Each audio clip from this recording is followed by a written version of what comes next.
Bueno, buenas noches. Esta es una reunión de Apola Posadas. Eh, en esta oportunidad nosotros estamos trabajando el seminario 11 y para dialogar un poco sobre algunos temas, invitamos en esta oportunidad a Carlos Gómez Camarena. Voy a pasar a presentar, a dar alguna información sobre él. Él es psicoanalista, practica el psicoanálisis en la Ciudad de México actualmente, es miembro del Foro del Campo Lacaniano de México, es académico e investigador del Departamento de Comunicación de la Universidad Iberoamericana Ciudad de México, es director de la colección Estancias de la editorial Paradiso Editores, doctor en psicoanálisis por la Universidad de la Sorbona, Paris Cité, estudió en Harvard University y en Brisbane University of London. Ha realizado estancias de investigación en la Universidad en la University of Manchester, en la University of Bristol y en la University Humboldt de Berlín. Ha presentado públicamente sus trabajos de investigación en 14 países y actualmente es coordinador en México del Proyecto Internacional de Investigación Estimates Critical Theory from the Global South, financiado por Andrew Mellon Grant Foundation. Después vamos a preguntarle un poco de qué se trata este proyecto internacional. En esta oportunidad nos va a hablar de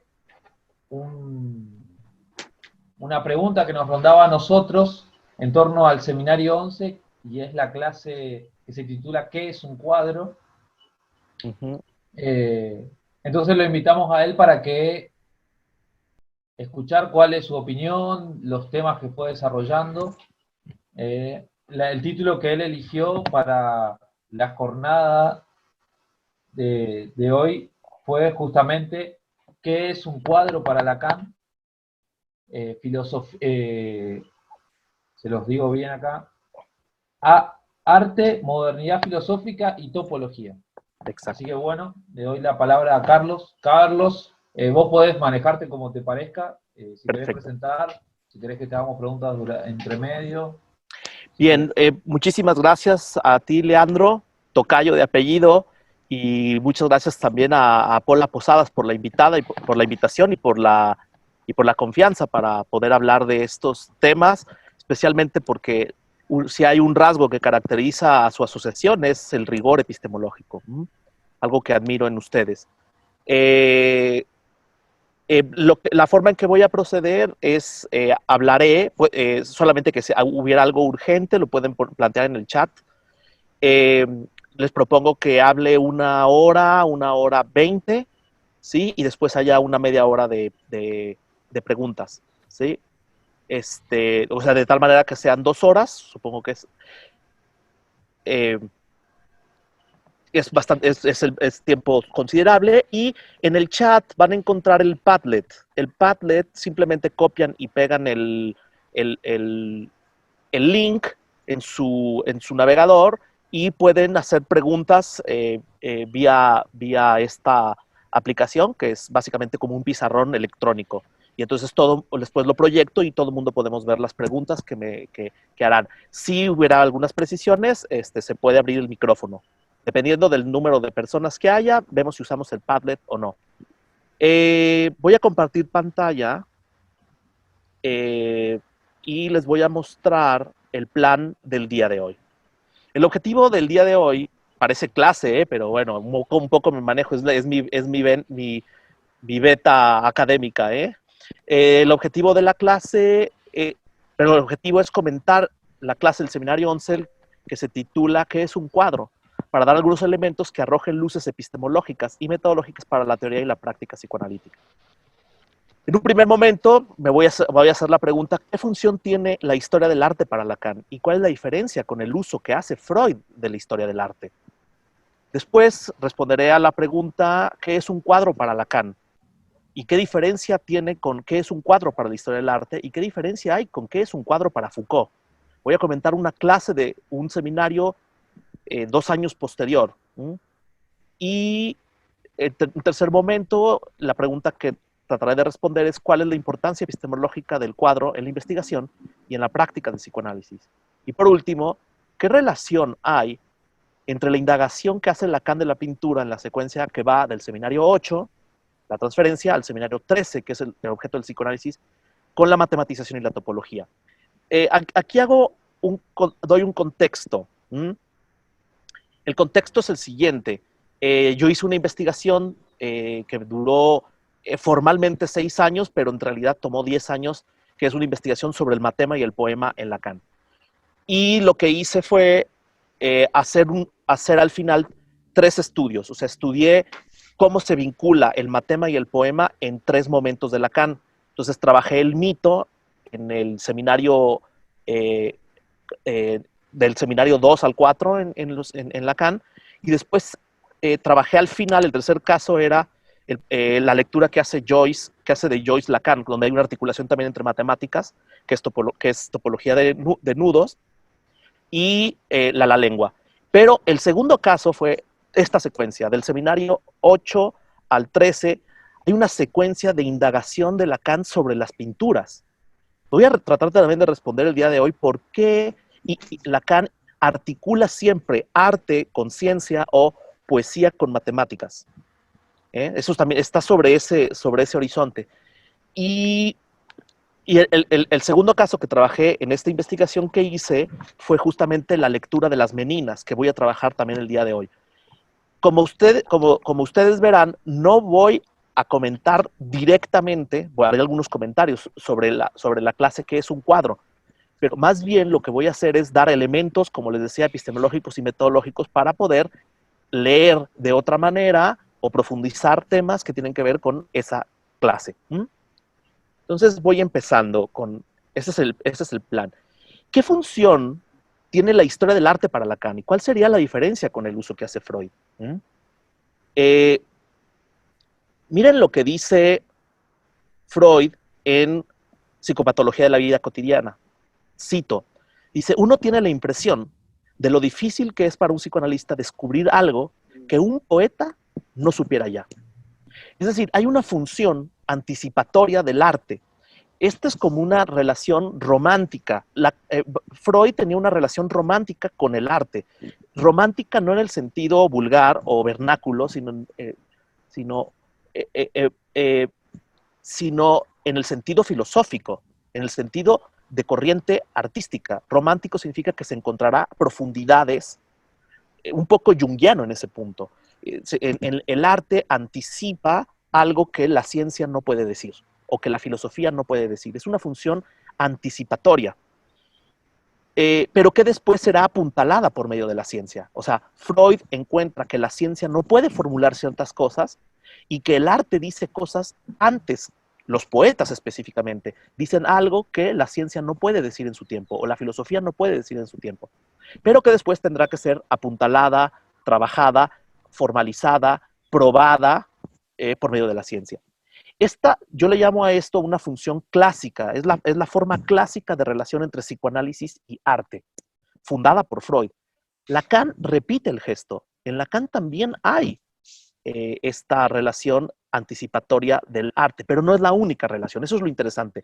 Lacan plantea nuevas formas de poder pensar la relación entre psicoanálisis y arte.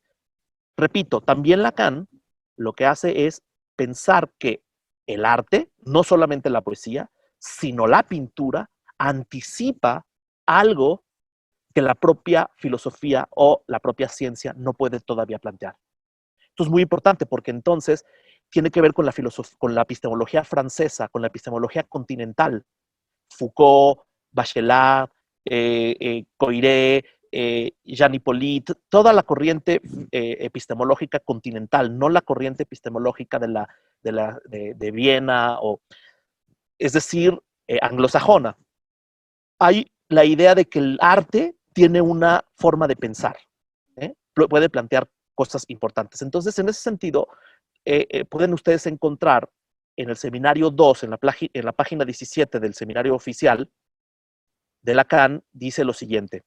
En relación con esta concepción, el descubrimiento freudiano tiene exactamente el mismo sentido de descentramiento que aporta el descubrimiento de Copérnico. está hablando de ciencia, está hablando específicamente de cosmología, sí, está hablando de la modernidad científica y dice, lo expresa muy bien la fulgurante fórmula de Rimbaud, los poetas, que no saben lo que dicen, sin embargo siempre dicen, como es sabido, las cosas antes que los demás. Y dice, je est un autre, yo es otro. Es decir, que Rimbaud, de alguna manera, también los poetas ya anticiparían de alguna manera el descentramiento que habla Copérnico. Es curioso porque justamente Lacan repite este gesto, pero utiliza un mal ejemplo, porque Rimbaud es posterior a Copérnico, mucho tiempo posterior. Pero bueno, en todo caso, lo que les quiero decir es que a Lacan le interesa el arte, entre otras cosas, porque el arte anticipa cosas que el psicoanálisis o que la filosofía o que la ciencia no habían podido, anticipa cosas que después señalarán la filosofía y la ciencia. Y entonces Lacan también lo que hace es, a diferencia de Freud, es primero el arte, pero hay que ver qué tipo de arte, no la poesía, ¿eh? o, sino la pintura, anticiparía un cierto movimiento epistemológico, y que después tendrá que ser apuntalado por medio de la ciencia. Como ustedes saben, no es lo mismo la ciencia en Freud que la ciencia en Lacan. La ciencia en Freud tiene más un corte empírico, si quieren, de un talante aristotélico, mientras que Lacan, como él mismo dice, Platón era lacaniano, ¿no? Y entonces, como la relación tradicional entre la ciencia, el arte anticipa y luego la ciencia prueba, ya no es una relación de prueba en el sentido de empírico, sino en el sentido de puesta a prueba por medio de la formalización matematizante. Esto es importante, es la misma relación, pero el concepto de ciencia cambia. Pero la relación se mantiene. Ahora, ¿por qué? Es una pregunta muy interesante. ¿Por qué para Lacan hay un interés particular por la pintura y no por la escultura, la ópera, la música, la arquitectura o el cine? Que también los menciona Lacan. Pero, por ejemplo, también es una pregunta para Freud. ¿Por qué Freud sí hace análisis de pinturas o análisis de poesía o de literatura, o trabaja ejemplos con ello, pero no de escultura o de ópera o de música? Sabemos que a Freud no le gustaba la música, no era como algo que le interesara. Pero en todo caso no se trata de una cuestión personal, o una cuestión de estilo, sino hay algo importante para poder pensar en términos estructurales, en términos epistemológicos, ¿por qué la pintura y no otro tipo de arte? Y entonces, aquí lo que quiero decir es que para regresar a mi investigación de doctorado, cuando yo hablo de la relación entre poesía y matemáticas, no estoy hablando de la función poética de Jacobson, no estoy hablando ni siquiera de la lengua lacaniana, no estoy hablando del arte en general, sino de poema en el término de poiein, de hacer, en una vertiente mucho más heideggeriana, badiouana, e incluso de Bárbara Kazan, una especie de poesía post-heideggeriana. Es decir, la poesía, voy a decirlo claramente, es la poesía. ¿Qué es lo que tienen en común las matemáticas y la poesía? ¿Y por qué le interesan tanto a Lacan? ¿Y por qué las articula? Porque las matemáticas y la poesía fuerzan el lenguaje de manera inmanente. Es decir, inventan de dos maneras distintas, reinventan de manera inmanente el propio lenguaje. Esto es una visión badiouana de la cuestión. Es decir, tanto las matemáticas como la poesía lo que hacen es inventar nuevas formas de lenguaje de manera inmanente. Es aquí importante señalar la parte inmanente. Entonces, en ese sentido, para mí, poesía tiene que ver, en el sentido badiouano, tiene que ver con hacer un forzamiento inmanente del propio lenguaje. De ahí el interés epistemológico. El interés epistemológico tiene que ver con la invención, que es un tema badiouano por excelencia. Tiene que ver con el acontecimiento. Entonces, Lacan y el propio Freud, pero más Lacan, lo que hacen es tratar de hacerse de recursos para poder inventar algo nuevo, ¿no? O de formular algo de manera novedosa. En este caso, es tan importante para Lacan la poesía, en el sentido amplio que le estoy dando, arte, estética, arquitectura, de lo que pudiera tomarse en el sentido de un forzamiento interno del propio lenguaje que pudiera inventar algo nuevo. Lo mismo pasa con las matemáticas, pero los dos operan de maneras distintas, porque las matemáticas epistemológicamente operan como un vaciamiento de sentido, despojan, mientras que la poesía como forzamiento del lenguaje es más bien una proliferación del sentido, una saturación del sentido o una multiplicación del sentido. Entonces inventan de dos maneras distintas el lenguaje. Pero todavía no respondo por qué hay un interés por la pintura y no por otro tipo de arte. De alguna manera también, es decir, piensen que en Freud la relación con el arte era más bien a través de la novela, de la literatura, y no tanto de la poesía, aunque sí hablaba de la poesía. En Lacan se centrará, por un lado, en la poesía y no en las novelas, ahorita hablaré de eso, y en esta secuencia tan importante, porque va de la mano de una matematización, del seminario 8 al 13 hay una especie de imperialismo del análisis pictórico, vía la óptica y la topología de superficies. Esto es muy importante, hacia el final voy a ir planteando esto. Si quisiéramos ser esquemáticos, muy esquemáticos, estoy siendo muy reduccionista, pero es importante plantearlo como inflexiones estructurales en la forma en que Lacan indaga en el arte. ¿Cuáles son las dos cosas que más le interesan a Lacan del arte y que tienen que ver con una cuestión de forzamiento del lenguaje? Si quisiéramos ser esquemáticos, la historia del arte para Lacan tiene básicamente dos tiempos, nada más dos tiempos. Toda la historia del arte se reduciría a dos tiempos. El primer tiempo sería la vasija del arte primitivo. Y tiene que ver con Heidegger. ¿Por qué? Porque es la cuestión de cómo en realidad la vasija produce un vacío. Y la producción de un vacío, en términos de la vasija heideggeriana, lo que hace es plantear una relación distinta con el mundo. Esto es crucial, porque aquí voy a hacer una conexión muy importante con la filosofía de Gilles Deleuze, en su libro ¿Qué es la filosofía? Deleuze y Guattari escriben un libro que se llama ¿Qué es la filosofía? Y ahí plantean la diferencia entre filosofía, ciencia y arte. Es muy interesante porque para ellos también es muy importante la cuestión acontecimental. Recuerden que el término acontecimiento viene de Heidegger, después Deleuze y después Badiou. Claro, hay una cosa muy importante también en Levinas, en Derrida, que viene vía heideggeriana, pero en Badiou se reinventa. En fin, el caso es que en Deleuze la pregunta ¿qué es la filosofía? Se tiene que ver en relación con qué es el arte y qué es la ciencia. Y lo que dice Deleuze es impresionante, porque lo que dice es el arte, perdón, la ciencia lo que hace es crear nuevos functores. Es decir, lo que hace es pensar la ciencia, la filosofía y el arte en términos de inventar algo nuevo. ¿Qué inventa la ciencia? La ciencia inventa functores, dice Deleuze.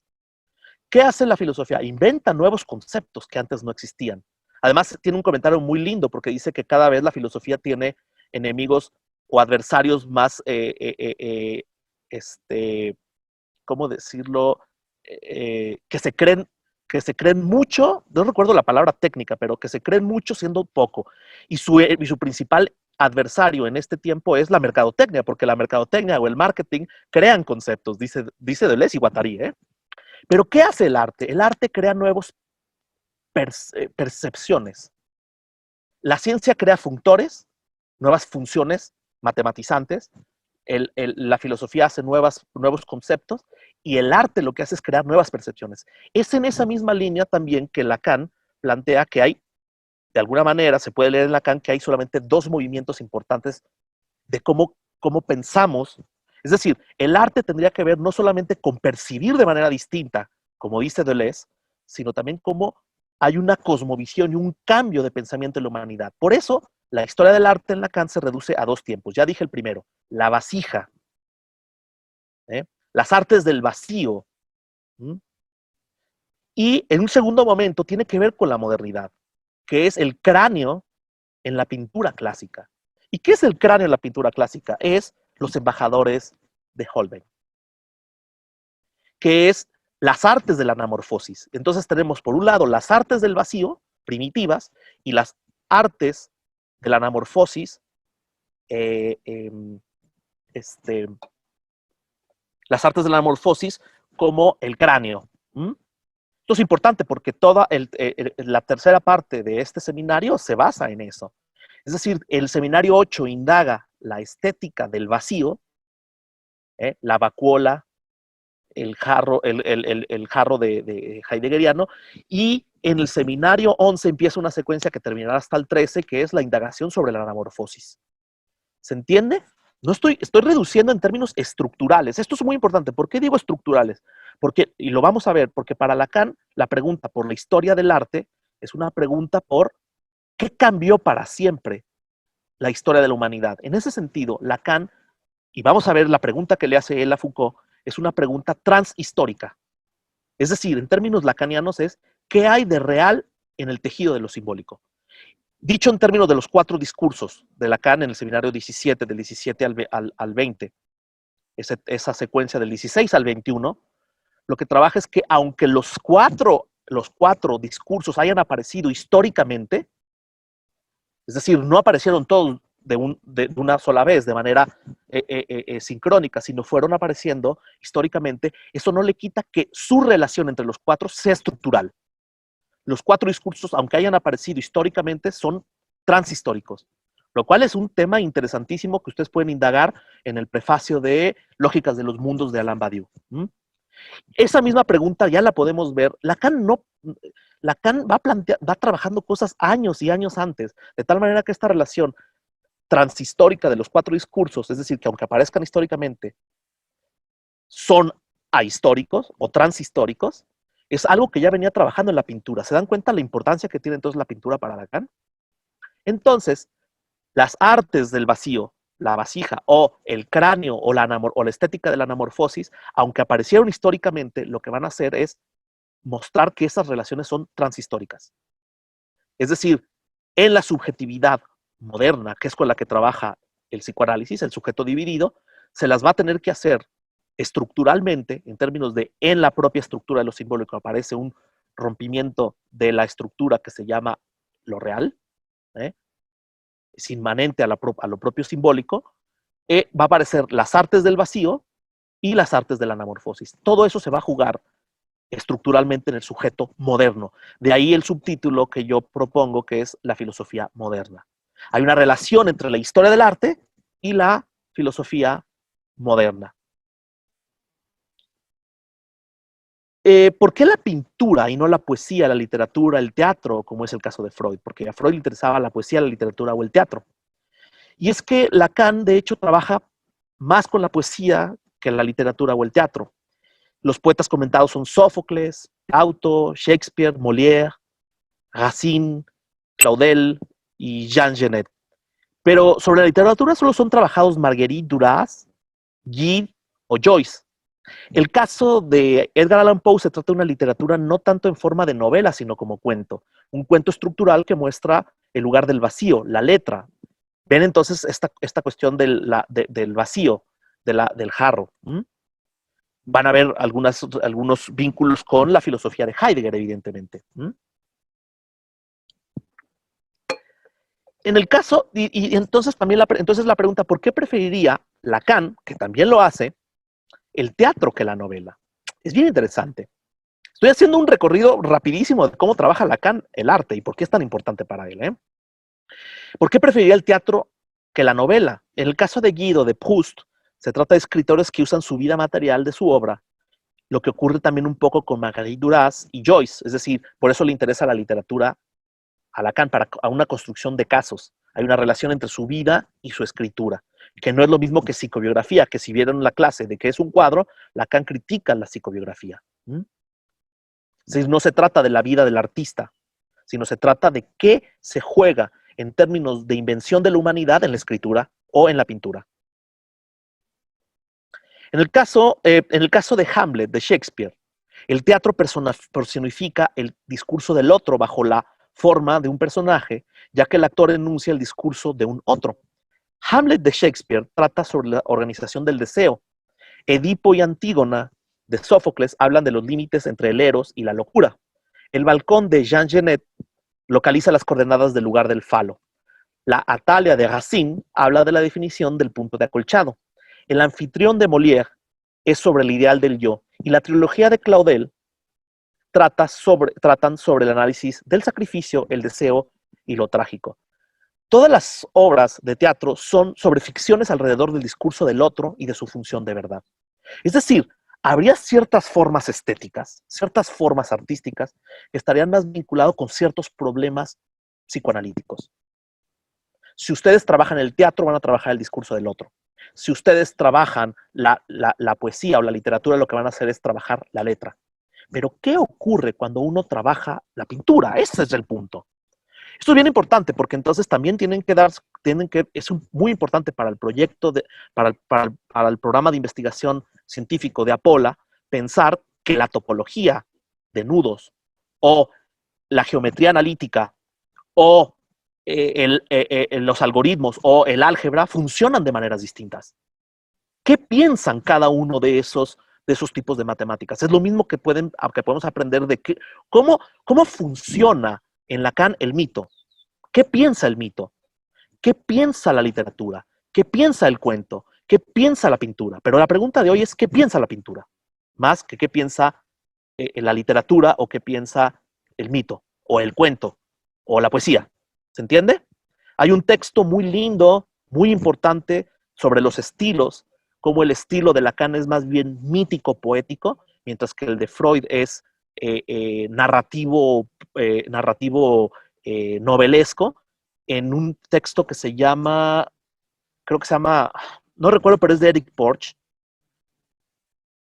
Creo que es el de los nombres del padre. No, les voy a deber la referencia, pero es Eric Porch, que es un psicoanalista que es muy importante leerlo.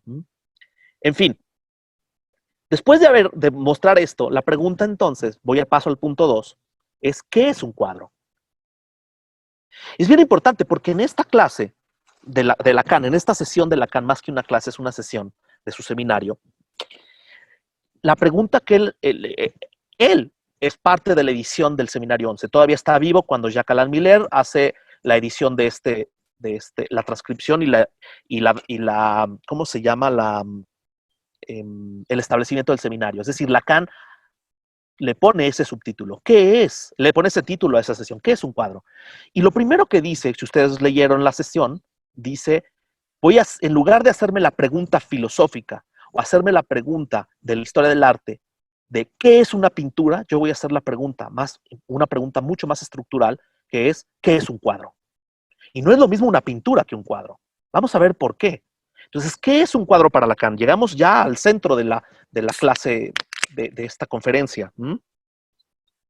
Vamos a ver entonces qué es un cuadro. Mientras me voy sirviendo una cerveza. Lacan sustituye entonces la pregunta de la filosofía o de la historiografía que se interroga ¿qué es una pintura? A la pregunta ¿qué es un cuadro? Que es transversal a la historia de la pintura. Cuando digo transversal, otra vez apunta a la cuestión transhistórica, que es un punto bien importante. Ese era mi punto de discusión con mi directora de tesis, Laurie Lofer, que ella es la experta en teoría de género, y siempre lo que yo le discutía con ella en teoría de género era que el psicoanálisis aporta algo al género en relación a lo transhistórico de lo real. Y ella, para nada, como buena Foucaultiana, lo que hace es hacer un historicismo del psicoanálisis. Es una discusión muy, muy interesante, y que tiene que ver con una escuela psicoanalítica, en el sentido de escuela lacaniana, que es la École lacanienne du psychanalyse, que es la de Jean Alouche, Guy Legouffé.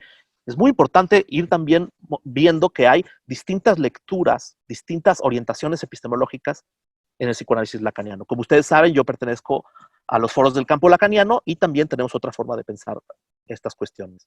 Ustedes tienen su programa de investigación científica, que es admirable.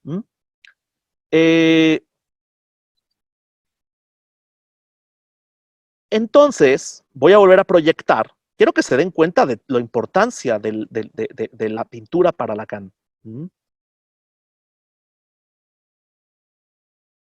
Aquí hay una pregunta de Palmieri, pero voy a ir hasta el final para verla. Voy a compartir la pantalla y miren lo que podemos ver aquí. Si ustedes ven aquí, aquí me estoy basando en un libro que se llama Lacan et la peinture, Clinique du tableau, o sea, la clínica de la pintura o la clínica del cuadro, conceptualización y realización de Jean-Louis Suze. Es un CD. Entonces son como una serie de clases en CD donde Jean-Louis Suze, de la École Lacanienne du Psychanalyse, hace un recorrido de las pinturas que Lacan trabaja. Y entonces vemos aquí la Virgen, el Niño Jesús y Santana de Leonardo da Vinci. Aquí están las sesiones. ¿Y cuál es la problemática que está trabajando? La Inmaculada Concepción y la Madre Desdoblada. Luego tenemos, en el Seminario de la Transferencia, aquí empieza la secuencia. El Psique sorprende a Eros de Zucchi. Luego, el bibliotecario de Archimboldo, en la Transferencia también. Y después vemos, en el Seminario 10, la Angustia, Santa Ágata de Subarán. Luego, los 4 conceptos fundamentales del psicoanálisis, Seminario 11, que es Holbein, los embajadores de Holbein. Y luego, el Grito de Munch, en el Seminario 12, que es problemas cruciales del psicoanálisis. Luego, las Meninas de Velázquez. Aquí es donde me voy a centrar el día de hoy, que es el objeto del psicoanálisis, Seminario 13, y donde está presente Foucault, porque recuerden que Foucault hace una lectura de las Meninas. Entonces, lo que está haciendo Lacan es, enfrente de Foucault, porque Foucault va al seminario de Lacan, lo que hace es hacer una serie de preguntas y refutar una serie de cuestiones sobre su lectura. Quiero que se den cuenta que el hecho de que Lacan esté discutiendo con Foucault y que el propio Foucault se haya planteado una pregunta epistemológica en Las palabras y las cosas, porque es un libro epistemológico, es que en la filosofía francesa hay la pregunta sobre el arte como una cuestión epistemológica. Esto es muy importante. Es decir, no olvidemos que Lacan está en el horizonte de la filosofía más importante del siglo XX, que es la filosofía francesa de posguerra. Y todos los filósofos de posguerra, franceses de posguerra, se hacen la pregunta sobre cómo el arte permite pensar cosas. Y algo que pocos saben, el propio Jean-Louis Suze no lo menciona, y es impresionante que no lo mencione, es que Lacan visitó México. Y Lacan visitó México porque fue a Detroit, cosa que también se olvida. En Apola lo conocen bien porque conocen bien esa visita de Lacan a Detroit, porque es cuando habla de la inmixción de otra edad, que es un texto que Lacan lee, una conferencia que Lacan lee, pero que fue escrito en inglés, que es un problema. El texto en inglés es una locura. Pero cuando va a Detroit, va a la fábrica de Ford, y en la fábrica de Ford están unos murales de Diego Rivera. Recuerden que el mural es una invención mexicana en el arte muy importante y que tuvo una secuencia importantísima para poder pensarse en la historia del arte. Y entonces Lacan se emociona mucho, y la última semana que iba a pasar en Estados Unidos, iba a ir a Los Ángeles, cambia su boleto de avión y se hospeda en el hotel El Presidente, o el Presidencial, no recuerdo el nombre, porque ahí estaba Lacan vivía la Dolce Vita, y entonces investigó en qué hotel había un mural de Diego Rivera y se hospeda en ese hotel, y es un mural que se llama Sueño de una tarde dominical en la Alameda Central, que está también en el objeto del psicoanálisis. Y lo que hace ahí, digo, para que sepan, que es algo poco conocido, es que hace la distinción entre la historia de Europa en la pintura, la historia en Estados Unidos en los diagramas científicos en Estados Unidos, y el mural de Diego Rivera en relación a la historia pensada desde los indígenas mexicanos. Es muy interesante porque vamos a ver la pintura. La pintura es esta, y ustedes la pueden encontrar en el Museo de la Alameda, al lado de la Alameda Central. Y busquen esa referencia. Se los dejo ahí, pero bueno, hay algo muy interesante en relación a Lacan, porque él dice, finalmente, ya no me disperso en ese punto, finalmente dice que Lacan no va como un conquistador, sino que él viene a México como un turista, y en ese sentido no busca imponer nada. Y que de hecho hay algo que él aprende de la historia de México, de cómo pensar la historia, no de la historia de México, de cómo pensar la historia desde las culturas indígenas de América Latina. Es decir, es posible pensar, él lo dice así Lacan, vayan a la clase, y lo que él dice es que la historia de Estados Unidos tiene que ver con un borramiento de la historia a partir de un cientificismo diagramático. En cambio, la historia de Europa tiene que ver con cómo el arte está sobresaturado y que en Europa nada se puede inventar. Por un lado, en Estados Unidos todo se puede inventar porque está vaciado por medio de diagramas científicos. La historia europea nada puede inventar porque está saturada de elementos. Y la historia pensada desde las culturas indígenas siempre tiene como un palimpsesto cuestiones que pueden aparecer de hace mucho tiempo. Es una cuestión bien interesante porque además Lacan está pensando en el objeto del psicoanálisis, está pensando la cuestión entre historicidad y ahistoricidad. Es un tema que no voy a desarrollar aquí, es larguísimo, pero esta es una secuencia poco explorada en el pensamiento de Lacan. Bien, dejo de compartir la pantalla y sigo. Entonces, ¿qué es un cuadro en la historia del arte? Para responder qué es un cuadro en Lacan. Voy un poco más rápido. Las invenciones de formas en el arte son muy raras. Es decir, hay invenciones de nuevas formas artísticas. El cine. El cine inventó una nueva forma de escribir por medio de luz. Y eso cambia la manera de pensar al mundo. Eso lo pueden encontrar en Deleuze, en su libro sobre el cine. O sea, no comemos, no cogemos, no pensamos filosóficamente de la misma manera después del cine. Entonces, eso es lo que quiero que se pueda pensar. ¿Qué es entonces el cuadro en la historia del arte? Las invenciones de formas en el arte son muy raras. Algunas son efímeras y otras casi eternas. Algunas caracterizan a su época y otras van más allá de su época. Tiene que ver con el acontecimiento. El cuadro en el arte tuvo una función esencial no únicamente en el arte, sino en el pensamiento de Occidente. El objeto pictórico llamado cuadro, con Q, cuadro, nace en Italia en los primeros años del siglo XV. Se trata al principio de un soporte material, es decir, un panel cuadrangular, originalmente de madera, que será cada vez más geométrico y que es autónomo y transportable. Es cuadrado, autónomo y transportable. El cuadro, en su sentido material, se opone al políptico, que está pintado sobre paneles múltiples, solidarios e inmóviles en sus iglesias. ¿Se dan cuenta entonces que se oponen? El políptico y el cuadro. Esto es una nueva forma artística. Y vamos a ver que que el cuadro va a organizar la arquitectura, la escultura o la arquitectura. Entonces, la arquitectura, la música van a tomar la forma del cuadro. Es muy interesante esto. Es decir, el cuadro modifica la manera de percibir y de pensar el mundo.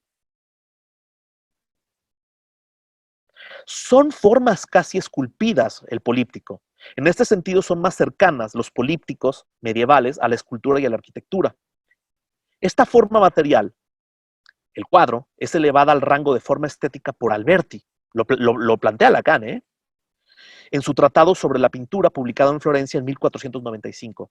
Se dan cuenta entonces que el arte anticipa un movimiento epistemológico, anticipa al sujeto moderno de la ciencia y al sujeto moderno de la filosofía. ¿Por qué? Ese es el argumento de Lacan. Un cuadro anticipa una forma artística, pero también una forma de pensamiento, pero también anticipa al sujeto. Y Lacan añadirá al fantasma, a la fantasía, la lógica de la fantasía. De esta manera, el cuadro es italiano, albertino y decimoquinto. Pero para que el cuadro sea una forma que impacta al pensamiento, debe estar vinculado al soporte geométrico. Y ahí la importancia de las matemáticas. Es decir, a una representación nueva del mundo. Y aquí podemos ver que el cuadro geometrizado tiene que ver con el nacimiento de la perspectiva y la óptica. Esto es muy importante. Entonces, el cuadro es solidario de una invención matemática. Vamos a ir a eso, y esto es importantísimo para su proyecto como Apola. Es decir, hay una nueva representación del mundo, una representación geometral o de perspectiva pictórica. Es así que el cuadro y la perspectiva son solidarios de la forma cuadro. Se trata así de una visión matemática de la realidad, por un ojo, en el marco de una ventana recortada, por esta forma cuadrangular. El cuadro abre una visión ordenada y racional del mundo. No sería exagerado decir que toda la modernidad, se edificó alrededor del cuadro, en tanto que se trata de una nueva forma de ver.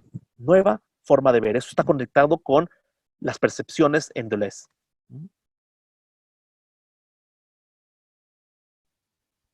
En tanto que se trata de una nueva forma de ver, una nueva forma de concebir al mundo. Entonces se trata de una fundación del mundo. El cuadro y la perspectiva anticiparon al siglo XVII de la ciencia moderna a condición de estar bajo el dominio de la matemática. Y entonces vemos la relación clásica entre psicoanálisis y arte, que es el arte anticipa y la ciencia formaliza. Es bien importante esto. El cuadro, como perspectiva matematizada, albertina, es una ventana abierta que permitió ver al mundo según perspectivas nuevas y que guió la mirada hasta el punto invisible del infinito. El punto que al ser infinito no es menos real. Hay un gesto galileano ahí, ¿eh? Lo real y lo infinito, según la lectura de Coiré. Hay una reorganización de lo visible y lo invisible, de ahí la importancia y la interlocución con Merleau-Ponty y la fenomenología. O sea, no sería casualidad que estuviera discutiendo Lacan con Merleau-Ponty, que son las clases anteriores. Esta nueva forma abrió un nuevo mundo, un mundo infinito, desconocido y por conocer, por descubrir y por conquistar, ya que se trataba de una mirada más allá del horizonte. Recuerden que la conquista de América tiene que ver con ver más allá del horizonte. Noten la relación que hay entre esto y el título del famoso libro de Coiré, El mundo cerrado, del mundo cerrado al universo infinito. Nada de esto es posible sin las matemáticas que despliegan en la perspectiva, la geometría analítica y la óptica.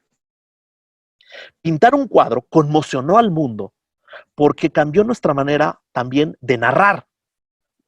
Una nueva forma de espacio mental. El cuadro geometral, de panel único y unificado, viene a unir en el mismo lugar y en la misma acción a los personajes yuxtapuestos en espacios separados. Esto es nuevo. Hay una nueva forma de narrar. ¿Por qué me gusta dar esta conferencia y por qué me gusta investigar sobre esto? Porque lo que estoy investigando actualmente son las series de Netflix. Cómo las series de Netflix es posible que se estén convirtiendo en una nueva forma, una nueva forma de pensar al mundo. No voy a abundar en eso, pero eso es lo que estoy investigando actualmente. Tiene que ver que hoy se narra de manera diferente. Hoy la economía libidinal, la relación entre deseo, goce, demanda de amor, son distintas a partir de la narración de las plataformas post-televisivas. No lo voy a explorar, no voy a hablar de eso ahora. Las demás artes se organizan alrededor de esta forma cuadro, de manera que la construcción y el pensamiento surgidos de la perspectiva matemática de la pintura engendran un nuevo espacio teatral y una nueva arquitectura, ambos llamados a la italiana, como lo fue la arquitectura de Vicenza en 1585. La invención de la forma cuadro se trata del paso de los polípticos, dípticos, trípticos, que están hechos para la mirada de Dios. Esto es importantísimo. Los polípticos están hechos para la mirada de Dios y no son móviles. Al cuadro que está organizado para la mirada humana. De ahí el nacimiento del sujeto moderno. El cuadro es la visión de un nuevo mundo secularizado, narración unificada y organización o reorganización de lo visible o lo invisible. Con la ventana abierta de Alberti, se abre un nuevo espacio mental en el que el humano asume su posición conquistadora. La pintura deja de escrutar el cielo y sus signos para ofrecer a la mirada del mundo sus misterios y sus bellezas. Tiene que ver con la matematización del universo en Galileo. La pintura, es lo que el marco teórico, es lo que el mayor teórico de la perspectiva, Erwin Panofsky, también citado por Lacan, llamó la forma simbólica de un universo desteologizado. El espacio pictórico dibuja el escenario donde el humano ya no es una criatura, espectador o descifrador de un gran libro del mundo, sino copropietario del mundo, su dueño y poseedor de la naturaleza. Estas últimas tres expresiones son de Renato de las Cartas o René Descartes. Aquí reside la importancia de la historia del arte para la historia de la humanidad, para la historia del pensamiento y, por supuesto, para pensar bajo qué coordenadas emerge el psicoanálisis históricamente. Si no hay el cuadro albertino, no puede emerger el psicoanálisis. ¿Qué es el cuadro para Foucault? Ustedes recuerdan que en Las palabras y las cosas hace una lectura del cuadro de las Meninas. Y entonces voy a volver a proyectar la pantalla. Y entonces vemos que Foucault plantea, este es el cuadro de las Meninas, que por primera vez en la historia de la humanidad hay una representación afuera del cuadro. Es decir, que el afuera del cuadro, cuando nosotros como espectadores vemos el cuadro, estamos tomando esta posición en ese espejo que se ve al final, aquí. Nosotros estamos desde la perspectiva del rey y de la reina. Y entonces el cuadro se organiza por un afuera. Hay una especie, para utilizar un término lacaniano, de extimidad del cuadro. ¿eh? Y entonces lo que hace es leer el cuadro de las Meninas como un juego de espejos, en donde se reorganiza la representación del mundo. Y lo que hace el cuadro de las Meninas para Foucault es anunciar una nueva perspectiva, una nueva forma de representar al mundo, ¿m? Que es en la misma línea de lo que estaba hablando en Deleuze, en Lacan. ¿m? ¿Qué es entonces un cuadro para Foucault? Es la anticipación de una nueva representación, es el anuncio de un cambio de episteme, es el advenimiento de la lingüística, la economía y el psicoanálisis. Si no hay una representación por fuera del cuadro, que es lo que maneja las Meninas, no puede existir las ciencias modernas, que son la lingüística, la economía y el psicoanálisis, según Foucault en Las palabras y las cosas. Entonces un cuadro para Foucault es aquello que marca las coordenadas de representación de una época a otra, en relación al poder saber y al sujeto. Es decir, es el paso de la época clásica a la época moderna en términos de representación. La mirada real o la mirada de la realeza es lo que organiza la pintura y es desde donde nosotros lo vemos. Nosotras estamos desde el punto de vista colocadas topológicamente, pero en Foucault estamos colocadas geométricamente desde la realeza. La mirada real o la realeza es lo que organiza la pintura, pero esta mirada está por fuera de la pintura, es un centro ausente. El cuadro, para Foucault, es entonces es lo que anuncia una nueva representación, pero en el caso de las Meninas, el cuadro es un juego de espejos. Y llegamos ahora sí al punto central. ¿Sí? Denme 20 minutos, media hora máximo, y vamos a las preguntas. ¿Qué es un cuadro entonces para Lacan? Esa es la pregunta principal. Un cuadro es una ventana. Tiene que ver con la lectura albertiana del cuadro y cómo conmocionó al mundo como una nueva forma de pensar. Es una ventana que organiza de alguna manera el fantasma. El cuadro también es un trompe-l'œil. Existe la palabra en español que es trampojo.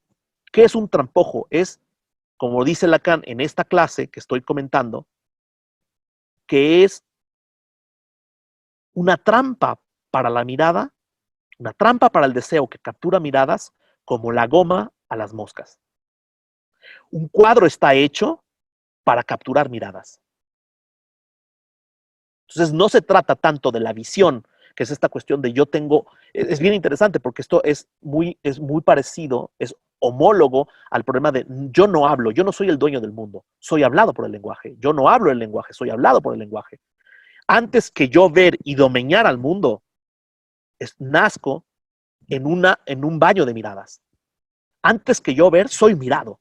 Pero no solamente dice eso Lacan, lo que plantea es que el cuadro es, no soy yo quien veo, no soy una cámara fotográfica que captura imágenes, sino que soy un ojo que es capturado por una imagen. Eso es un cuadro. Un cuadro, nuevamente, es una trampa para el ojo que lo captura como una goma a las moscas. Es un llamado a la mirada. Mucho más interesante, que sugiere un más allá.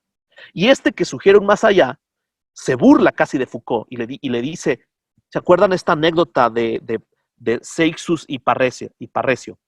Que hacen un concurso de a ver quién pinta más chingón, ¿no? Para utilizar una palabra mexicana, ¿no? A ver quién pinta más chingón. Y entonces, Seix lo que hace es pintar unas frutas tan chingonas que que los animales van y buscan las frutas, se confunden. Y entonces lo que hace Parrecio es, está el marco de su cuadro, hay una cortina, un velo, y cuando trata de quitar el velo, Zeux se da cuenta que el velo estaba pintado. Es decir, ¿cuál es el punto? No es quién pinta más chingón, quién pinta mejor, sino que Zoix cae en la trampa de que existe un más allá del velo. Y por eso Lacan va a comentar, ahorita respondo qué es un cuadro entonces para Lacan, va a comentar este otro cuadro que se llama La naturaleza humana de Magritte. Y entonces lo que plantea es que en el cuadro no hay más allá, el cuadro es exactamente la realidad. Hay otro cuadro más bonito que es este. Esa es la trampa en la que cae Zoix cuando pinta Parrecio el velo. Pensamos que detrás de la ventana hay algo, pero no hay nada. No hay nada más allá. Y eso tiene que ver con la estructura del fantasma en Lacan. Eso es lo que le interesa. Y entonces, cuando Foucault piensa que el cuadro de las meninas está, que el cuadro de las meninas es un juego de espejos, lo que hace es justamente tomar el lugar de Zoix, engañado por Parrecio. Y entonces considera que, que en la representación hay una especie de más allá. Y Lacan lo que plantea es que Foucault cae en la trampa. Es una mirada que es atrapada por el cuadro de las meninas como una mosca en la goma. Es muy interesante lo que está planteando Lacan. ¿Pero por qué? Vamos a ver por qué. Porque es una cuestión justamente matemática. Entonces, de nuevo, ¿qué es un cuadro para Lacan?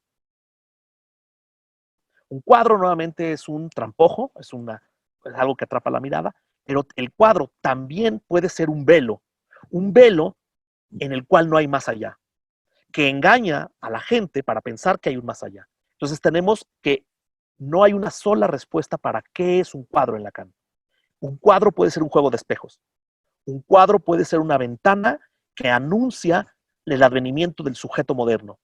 Un cuadro puede ser la estructura del fantasma. Vamos a ver ahorita eso, cómo es la estructura del fantasma. El cuadro puede ser un velo o el cuadro puede ser una ventana. Hay muchas funciones del cuadro, pero lo importante es que para Lacan es la pregunta, ¿qué función tiene un cuadro?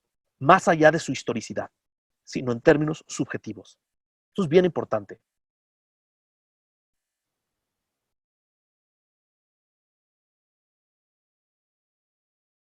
¿Cuál es la importancia epistemológica del cuadro en la investigación y en la práctica del psicoanálisis? Que los pacientes, algunas veces, van a tratar de encontrar qué hay más allá de la feminidad. Pero la feminidad es un semblante, no hay más allá. No, hay un velo, pero detrás del velo no hay nada más. Es una función estructurante del semblante. ¿Eh? Pero también que hay una articulación de cómo el objeto, es decir, el cuadro, divide al sujeto. Para Lacan, el objeto divide al sujeto y eso se puede verificar o se puede demostrar matemáticamente a través de una superficie que se llama el cross-cap. Vamos a verlo ahorita, voy a explicarlo de manera un poco intuitiva, se puede trabajar de manera matemática, pero lo voy a explicar de manera... Entonces, pero también dice algo muy importante Lacan. Ahí sí quisiera citar a Lacan, voy a volver a compartir la pantalla, pero sí quiero citar directa, quizás sea la única cita de esta clase. Déjenme abrir sí, voy a compartir. Bien, este es el seminario 11, esta es la clase que estoy comentando.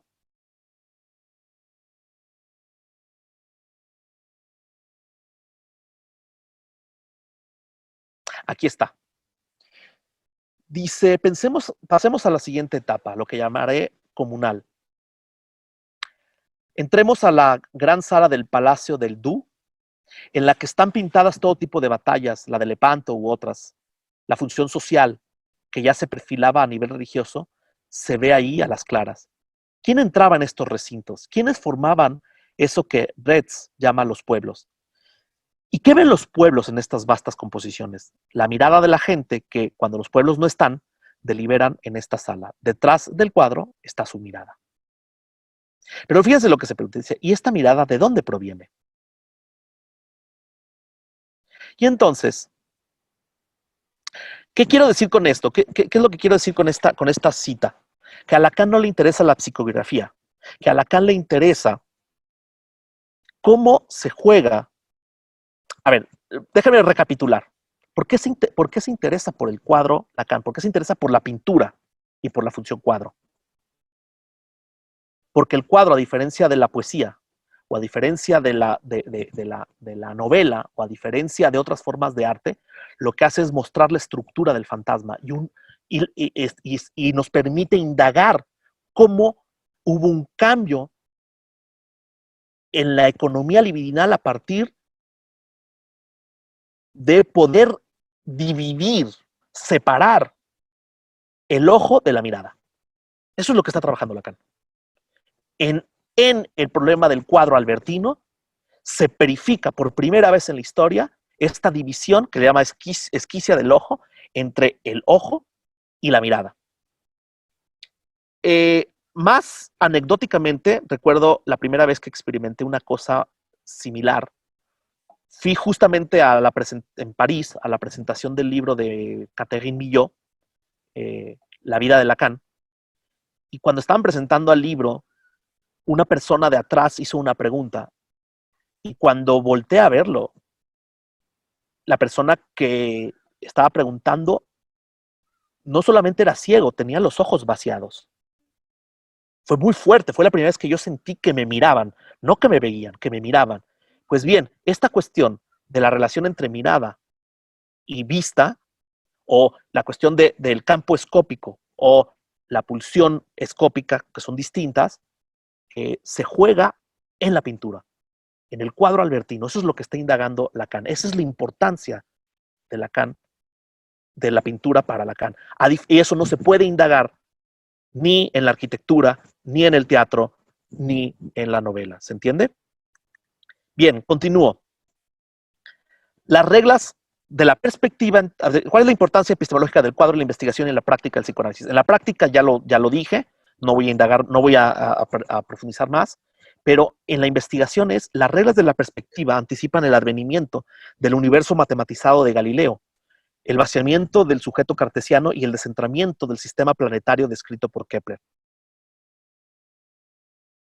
También hay una función social, que es la que está hablando de la cita que yo estaba de la cita del seminario 11 de esta clase, que es a Lacan lo que le interesa es cómo la pintura, pero también la escritura, tiene que ver con la práctica del psicoanálisis. Son formas nuevas que se inventaron con las cuales el sujeto se hace cargo de su existencia. Se hace cargo de los objetos pulsionales incluso. Es decir, cuando les llegue un analizante que pinta, tienen que darse cuenta que estas dimensiones estructurales se van a jugar. Se está jugando el fantasma, se está jugando. Tienen que poner atención en eso. De tal manera que ¿por qué nos interesa estudiar a Joyce? Porque cada vez que un paciente, un analizante, llegue hablando de su diario o llegue hablando de las poesías que escribe, tenemos que ver cómo se juega eso. Un ejemplo clarísimo. No es lo mismo el acto de escribir, que es una forma de hacerse cargo de la existencia o de las cuestiones pulsionales, que el acto de publicar. Es bien interesante. Entonces, indagar sobre el arte, no solamente es una cuestión epistemológica, metodológica. Para Lacan tiene una función social. Si investigamos la arquitectura, si investigamos el cine, si investigamos cualquier forma de arte, es una forma estructural en que el sujeto se hace cargo de su existencia, del deseo, de la demanda, del goce, de las pulsiones. Eso es bien importante, esto es crucial. Y por último, ya para seguir cerrando con esta clase, ¿qué relación hay entre la indagación que hace Lacan de la pintura en la secuencia que va del seminario 8 al 13 con la matematización y la topología? En primer lugar, las indagaciones que hace Lacan sobre la pintura no son ejemplos, no son ilustraciones de conceptos. Se trata más bien de leer en estas pinturas, la estructura de la mirada, la esquicia del ojo, nos dirá Lacan. Entonces, en esa estructura se localiza un callejón sin salida. ¿No es esta la definición misma de lo real como impas de una formalización? Vean el seminario 20. Es por eso que Lacan le pregunta a Foucault sobre las condiciones transhistóricas de todo cuadro. Se lo dice, se lo pregunta directamente ahí en público. Lacan lee las pinturas a través de la óptica, vacía las pinturas de los contenidos concretos imaginarios y localiza sus vectores. Ahí encuentra una estructura topológica que puede dar cuenta de un punto. Hace una lectura estructural al servicio de la óptica y la formalización matematizante a través de una vectorización, que es lo que hace relevante a las matemáticas para leer al arte. Voy a poner un pequeño video para que vean cómo es este vaciamiento. Es decir, la función de la ciencia matematizada tiene que ver con el vaciamiento de la sustancia. Eso es lo que funda la ciencia moderna. Es decir, el universo no está hecho de sustancias, está hecho de formalizaciones matematizantes, de alguna manera. Entonces se vacía el contenido imaginario y se piensa solamente en la matematización. Pues bien, eso es lo que tiene que ver el arte también para Lacan, especialmente la pintura. Voy a poner un ejemplo de esta serie maravillosa de Cosmos, la segunda parte de Neil deGrasse Tyson. Vamos a ver cómo funcionó entonces el vaciamiento del universo a partir de la óptica. Voy a poner un pequeño video rápido. Traigo algunas sorpresitas por eso.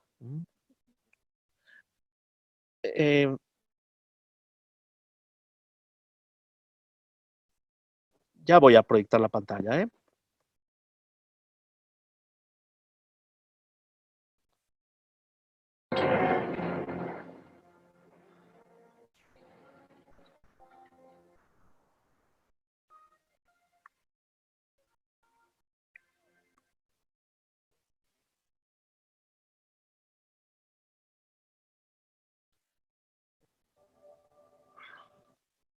Ya voy.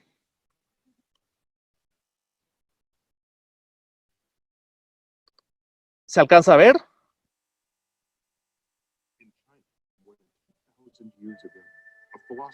Sí.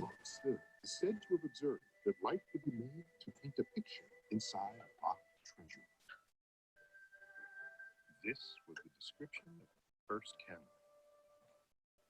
A camera obscura. The prototype of all image-forming cameras, including the one that's bringing you this picture. Taking advantage of this funny thing that light does, resulted in what could be called the first movie. Vea la vectorización.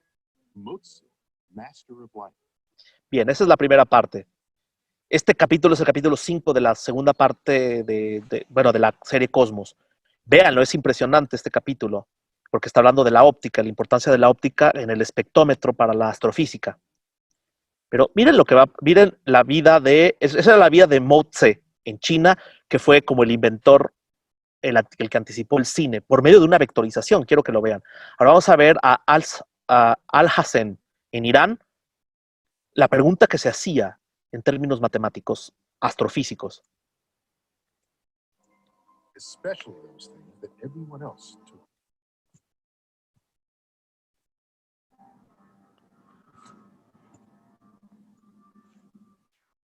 In the city of Basra, Iran, there lived another master. Al-Hazen had a passionate desire to understand nature. He questioned everything, especially those things that everyone else took for granted. How do we see? He asked. Some of the great authorities who came before him had taught that rays come out of our eyes and travel to the objects we see before returning to our eyes. But Al-Hazen reasoned that the stars were too far distant for something in our eyes to travel all the way to them and back in the blink of an eye. Excellent reasoning. But Al-Hazen didn't stop there. Vean el razonamiento que hace Al-Hazen. Es como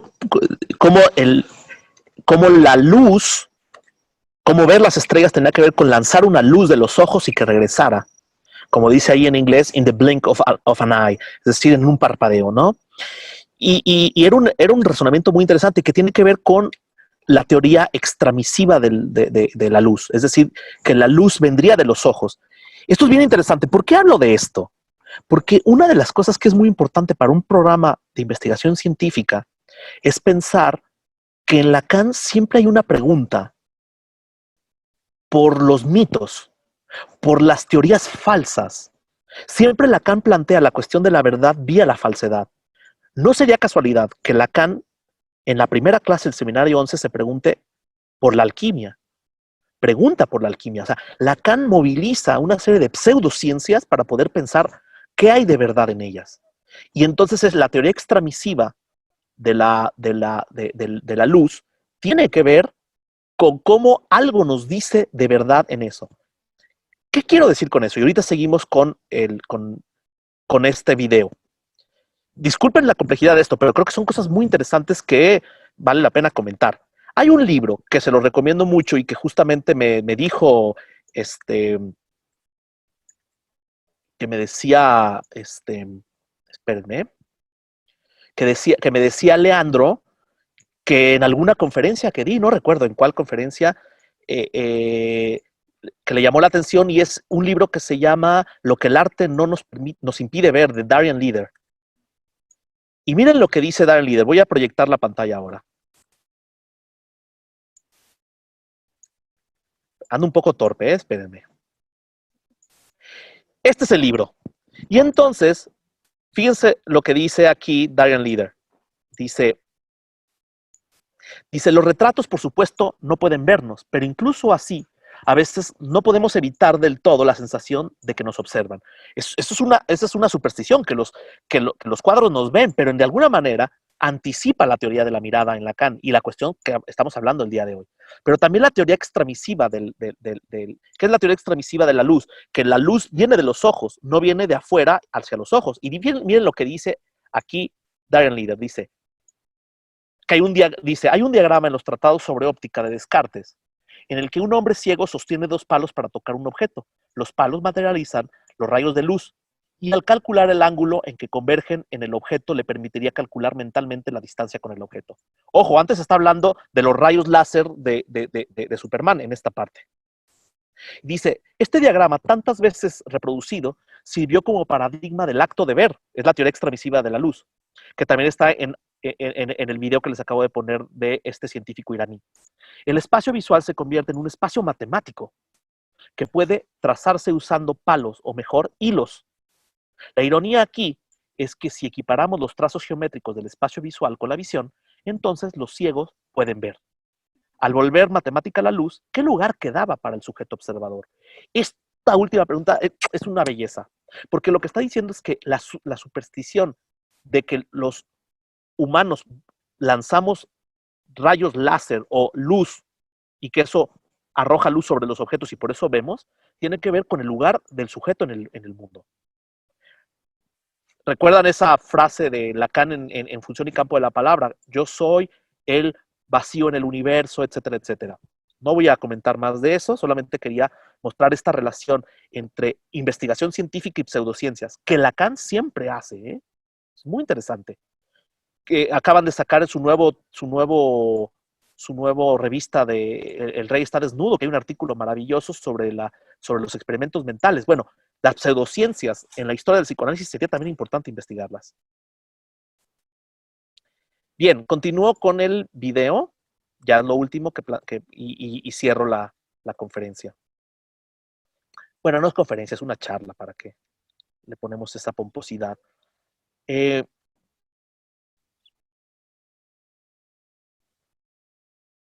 Bien, volvemos a proyectar. Awakening to science that took place in Europe hundreds of years later was kindled by a flame that had been long tended by Slavic scholars and scientists. The Arabs also imported ideas from India to the West, including the so-called Arabic numerals that we all use today, and the concept of zero. Which comes in handy when you want to write billions and billions. Arabic astronomy was so influential that we still call most of the bright stars by their Arabic names. And the owls in algebra, algorithm, alchemy, and alcohol are just some of the traces left from the time when Arabic was the language of science. In the 11th century, Ibn al-Hazm set about trying to test his ideas about light and how we see. So we devised an experiment to determine how light moves. He erected a tent in full daylight and sealed it tightly so that only a single ray of light could pierce its inner darkness. Little more than his brains and a straight piece of wood, a ruler, Al Hazen had accomplished a great leap forward in the history of science. He discovered that light moves in a straight line. Ahí está el vaciamiento del universo. But he was just getting started. Al Hazen figured out that the key to forming any image, whether you're talking about an eye or camera obscura, is a small opening to restrict the light that can enter an otherwise darkened chamber. That aperture excludes the chaos of extraneous light rays that surround us. The smaller the aperture, the fewer directions that light can come from. Quiero que vean el principio epistemológico de esto. Es un reduccionismo. Entre más podamos reducir, vaciar las cosas y encontrar una geometrización del universo, se funda la óptica. La ciencia moderna tiene que ver con ese vaciamiento, no solamente en la óptica, que es el tema de la otra charla que era sobre la geometría analítica de la sección cónica en Kepler a diferencia de Copérnico. Continúo. Disculpen, ya voy terminando. Unos 10 minutos máximo más y terminamos. Entonces, en segundo lugar,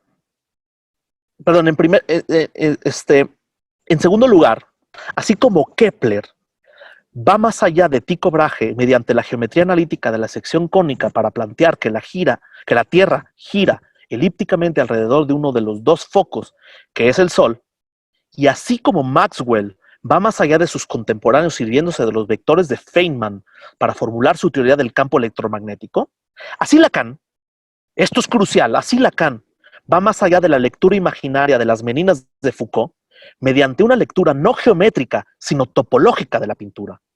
Por eso él toma el lugar de Parecius y no de Seuss.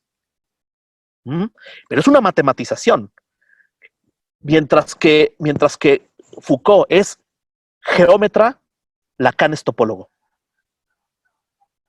En otras palabras, la pintura de Velázquez está estructurado como un cross-cap. Esto es brutal. Está estructurado como un cross-cap, no como un juego de espejos. Y entonces el cross-cap tiene un punto que no es visible.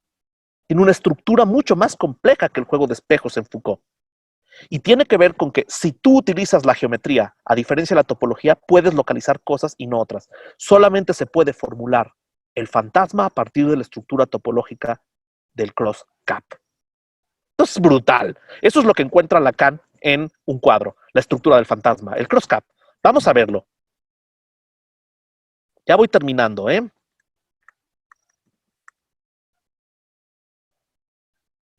Veíamos el juego de espejos en las meninas según la lectura de Foucault. Pero lo que hace Lacan es encontrar una profundidad de niveles y los geometriza, y después lo que encuentra es que la estructura de las meninas tiene la estructura del cross-cap. Y entonces, en la estructura del cross-cap, no lo tengo aquí, a ver, denme un minuto, voy a tener que desplegar ahora mi tesis.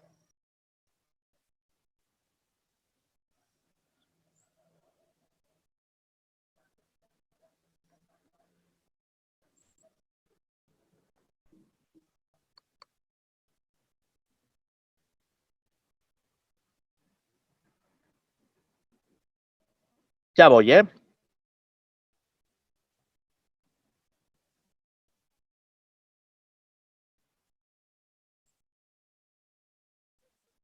Porque tiene una estructura de cross-cap. ¿Y dónde está el lugar, la estructuración del fantasma en el cuadro de las meninas? ¿Por qué se puede formular en términos topológicos y no en términos geométricos? Esa es la cuestión.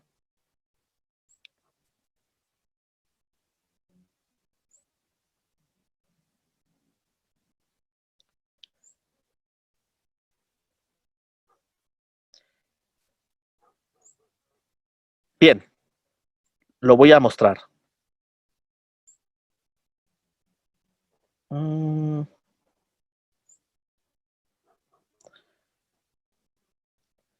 Bien, como les decía, para Foucault, nosotras nos colocaríamos en el lugar desde fuera, estructurado hacia adentro. Una fuera está estructurado adentro vía el espejo. Es un juego de espejos. Pero para Lacan, la cuestión es la siguiente. Ay, no, es aquí, miren. Está aquí. Es decir, cuando vemos a Velázquez que va a pintar, vemos más o menos esta estructura. ¿Qué es esta estructura? Es que Velázquez, lo vemos aquí, está mirándonos a nosotras para poder pintar algo en un lienzo. En el intervalo, esto es muy importante, en el intervalo entre el movimiento de voltear a ver el lienzo y voltear a vernos a nosotras, en ese intervalo está justamente el lugar donde se entrecruzan las diferentes bandas de Möbius de las cuales está constituido el crosscut. No estoy siendo tan riguroso en los términos técnicos topológicos, pero quiero que sean condescendientes en ese punto. Pero hay un autocruzamiento del crosscut exactamente en ese punto. Y ese punto es el que organiza todo el cuadro. No es la mirada externa e interna de los reyes, sino el punto del autocruzamiento de los crosscut. Y esa es la lectura que hace Lacan. Y lo que le plantea a Foucault es que al final lo que está haciendo Foucault es caer en la trampa del propio cuadro de ser un juego de espejos. Y lo que hace Lacan es mostrar que hay un punto de autocruzamiento que tiene que ver con el objeto A mirada y que no por ser un punto de entrecruzamiento y de fuga al infinito es menos real. Es una cuestión que se debe trabajar matemáticamente, topológicamente para poder entender bien, pero quiero que vean la potencia que tiene la geometría a diferencia de la topología y cómo eso permite pensar al fantasma a diferencia de un juego de espejos. Y eso tendría que tener consecuencias en la manera en que hacemos la clínica. Y también la investigación. Termino. No es nuevo en Lacan, ya que desde el paso del estadio del espejo al modelo óptico y la experiencia del ramillete invertido, hay un uso topológico de los modelos, los esquemas y los grafos. Esto lo llevará a explorar la topología de grafos, de superficies, de nudos y finalmente las trenzas. Esta formulación de los cuadros en términos matemáticos está vinculado con sus esquemas, modelos y grafos, pero también de las matemáticas, la física, la óptica, la psicología gestalt, la fisiología sensorial, la fenomenología, la etnología, la zoología, el análisis pictorial de la perspectiva y la historia del arte. Todo eso hace Lacan en el seminario 8 al 13 investigando, indagando sobre las pinturas. En este sentido, las indagaciones sobre estas pinturas en esta secuencia y sus comentarios sobre la mirada, la divergencia entre el ojo y la mirada, la estructura del fantasma, la reorganización de lo visible y lo invisible, pero también la pregunta por el rol transhistórico de la pintura como atolladero de una estructura topológica, es lo que lleva a preguntarse no tanto qué es una pintura, sino qué es un cuadro para la humanidad. ¿Son posibles estas preguntas solamente por una tensión entre las ciencias y las humanidades? O si se quiere, entre ciencia y arte. O, como lo formulé al principio en términos más de Badiou, o en términos de mi investigación de doctorado, entre matema y poema. Y yo terminaría ahí. Muchísimas gracias por su atención.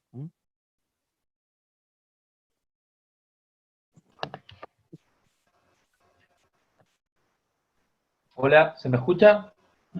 Sí, te escuchamos, Leandro. Bueno, no sé si, ¿cómo querés que procedamos? Yo tengo preguntas, también vi que escribieron preguntas acá a la derecha. Por ahí sería mejor que las formulen que las hablen, ¿no? ¿Qué pensás vos? No, no, ¿Cómo? perdón. Está Ah, mala mía, perdón. Sí, yo estoy de acuerdo. Bien, entonces escucho sus preguntas. Mientras hay algunas de Agustín.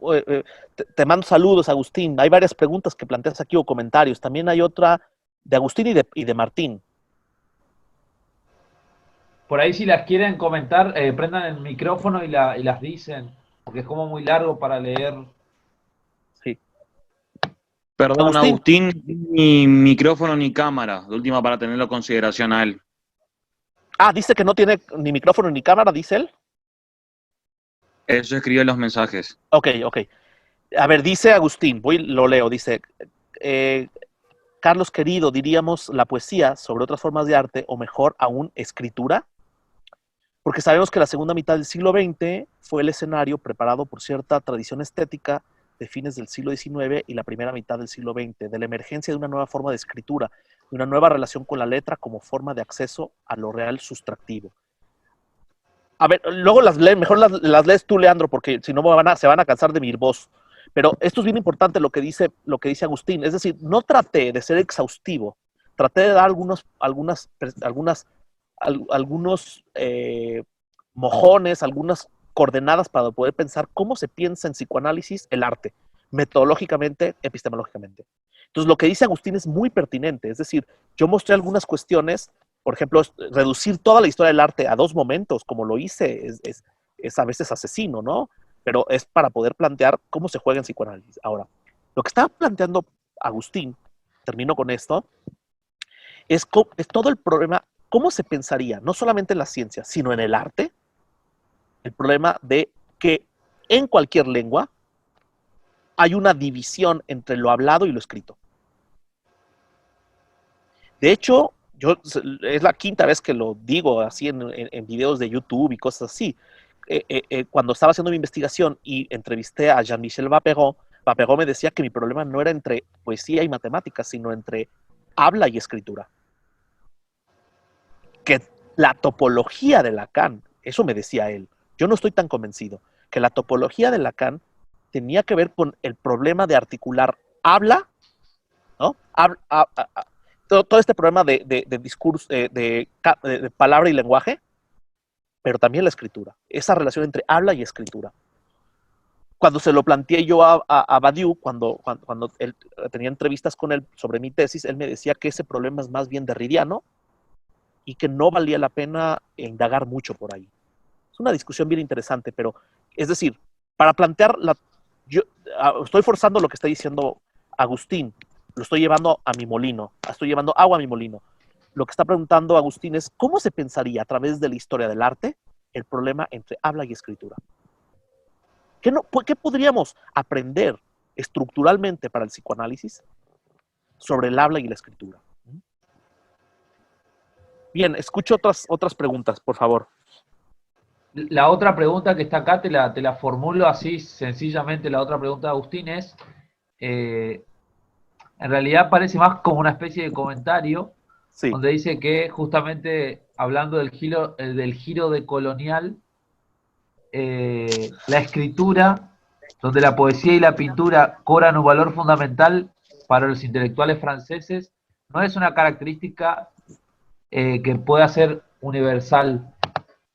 Claro.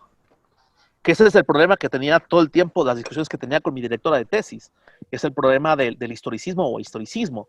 A ver, del comentario primero hay una tensión, hay una cuestión muy interesante que tiene que ver con una problemática de escuelas psicoanalíticas. La investigación que se hace en l'École lacanienne du psychanalyse, Guy Le Gouffet, Jean Alouche, Jean-Louis Susse, Melenot, etcétera, etcétera, tiene que ver más bien con en el momento en que Jean Alouche dice el psicoanálisis lacaniano será Foucaultiano o no será, plantea un historicismo. Es decir, la psicología crítica que utiliza el psicoanálisis lacaniano dirá lo real puede ser una forma de intimidación o de un concepto ontologizado en contra del historicismo que va más del lado del poscolonialismo, de la teoría de género, de la teoría queer. Hay esa tensión muy importante. Es una discusión pendiente. No, lo que diría de lo que está planteando Agustín es, aquí Lacan es muy concreto, es antifoucaultiano.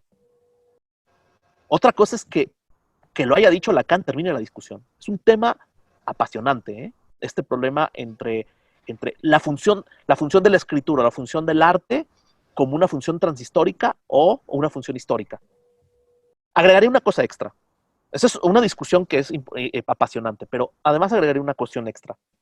Es verdad además, un rasgo de la filosofía francesa de posguerra no solamente es utilizar la epistemología continental, que es la que les hablaba, es decir, pensar que el arte es una forma de epistemología, es decir, tiene un saber, sino que también uno de los temas principales de la filosofía francesa de posguerra es la cuestión de la escritura, y de la escritura como una forma de colonialismo. Hay un texto maravilloso de Mustafa Safwan, psicoanalista, que habla sobre el rol de la escritura en Egipto, en los problemas actuales de Egipto, desde una perspectiva psicoanalítica. Entonces, el tema está ahí planteado. No sé responderte, Agustín, pero pones el dedo sobre la llaga. Hay una serie de indagaciones, de investigaciones que todavía son posibles ahí.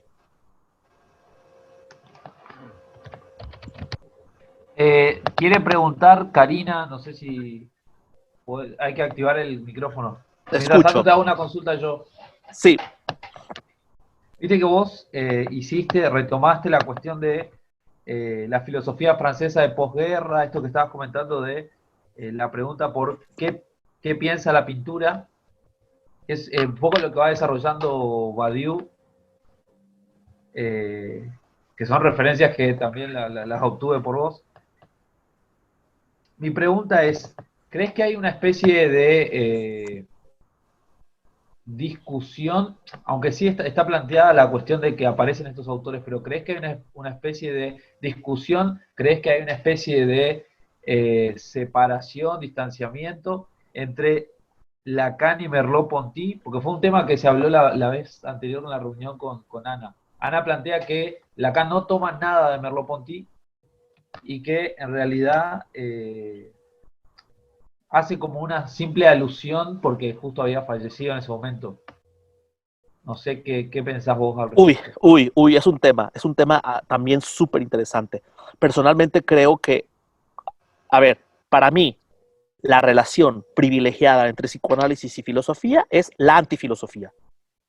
Cuidado, yo no hablo de la filosofía como antiontología como ustedes la trabajan en Apola. Yo trabajo la antifilosofía en una especie de mezcla entre Badiou y la lectura que tiene Germán García y Jorge Alemán, que es más bien milleriana. Entonces, yo lo que diría es que Lacan, cuando es antifilósofo, no es la misma forma en que Apola piensa la antifilosofía como antiontología. No estoy en desacuerdo, ¿eh? Es una lectura muy interesante que hace Alfredo de la antifilosofía como antiontología. Que esa fue la discusión con Ricardo Kwasniku, en paz descanse, que cuando nos tomamos un café hablábamos de eso, ¿no? Yo diría que Lacan lee antifilosóficamente a Merleau-Ponty, es decir, lo toma pero lo subvierte.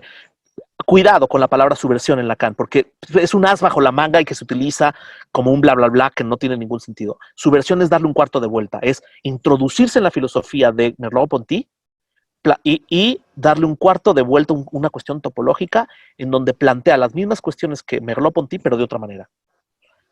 A ver, ¿para qué tanto bla, bla, bla? Lo que quiero decir es que sí retoma a Merleau-Ponty, pero lo que hace es leerlo antifilosóficamente, es decir, voy a plantearme las mismas preguntas que se hizo Merleau-Ponty, pero las voy a plantear en términos de sujeto dividido, gran otro y pulsión escópica. Lo mismo, pero en términos antifilosóficos. Para mí eso es la antifilosofía. Es decir, tomar a un filósofo y leerlo en términos de sujeto dividido, economía libidinal, es decir, deseo, demanda, goce, ¿sí? Y gran otro dividido, o gran otro barrado, o gran otro en falta. Eso para mí es la antifilosofía. Es cómo leemos a un filósofo o una filósofa en términos de estos conceptos lacanianos. Entonces, sí, mi respuesta final es sí se basa, pero también en Sartre.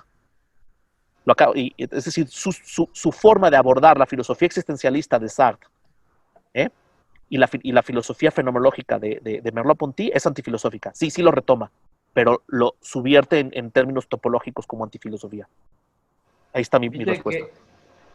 Viste que por lo menos hay un texto que en Estaferla aparece, pero en la versión en castellano no. Uy, qué tema. El libro, Ese es otro tema. Ese es otro tema. El ojo y el espíritu de Merleau-Ponty, donde Merleau-Ponty justamente hace este juego de tratar de ver qué nos enseña la pintura de Cézanne en ese caso, para pensar justamente de la filosofía. Y Lacan lo que elige no es la pintura impresionista, sino más bien, por lo menos en este seminario, la pintura del Renacimiento, la pintura más que nace con la perspectiva. No sabía de eso, pero quiero hacer un comentario extra. Podrán decir, déjeme decirlo duro, podrán decir que Luciano Lutero puede ser un tontazo, que no aporta cosas al psicoanálisis, etcétera, etcétera. Pero él tiene unos textos maravillosos sobre fenomenología y psicoanálisis.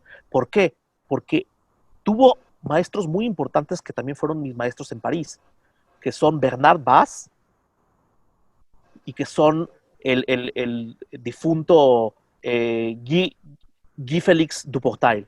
Si ustedes leen los textos de Guy Duportail o de Bernard Bass, que todavía vive, hay un renacimiento de las indagaciones del psicoanálisis lacaniano a partir de la fenomenología. Hay un campo enorme y que ha explorado y que exploró. Vamos a hablar un poco provocadoramente. Hay un primer Luciano Lutero y un segundo Luciano Lutero. El segundo Luciano Lutero no me interesa tanto como el primero. El primero es maravilloso.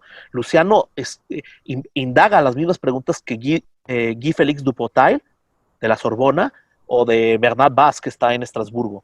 Es impresionante. Hay un texto sobre las matemáticas en la fenomenología, cómo hay un renacimiento de la fenomenología a partir de la topología de nudos en Lacan. Hay algo bien interesante ahí. Bien interesante. Bueno, no sé, Karina quería hacer una pregunta. Después acá están escribiendo también. Yo tengo una, lean después también. Bueno, ¿querés arrancar, Franco? Fede, no sé, ¿querés empezar luego? Bueno, dale.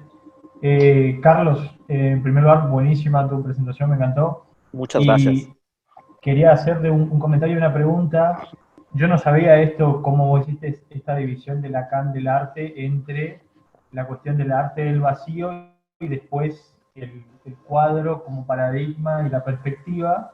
Pero me hiciste acordar porque yo leí el libro del autor que toma Lacan para hablar de la anamorfosis, que es Jurgis Baltrusaitis, y él en un momento, antes de introducir la cuestión de la anamorfosis, habla de la arquitectura y de la perspectiva acelerada y desacelerada como un momento previo al arte en anamorfosis. Y preguntarte entonces, porque Lacan dice de la arquitectura que es el envolvimiento racional de un vacío, pero la arquitectura en la modernidad, con la perspectiva acelerada y desacelerada, se empieza a jugar esto de la invención, o que hay cierto aporte en la invención de la percepción en el mundo.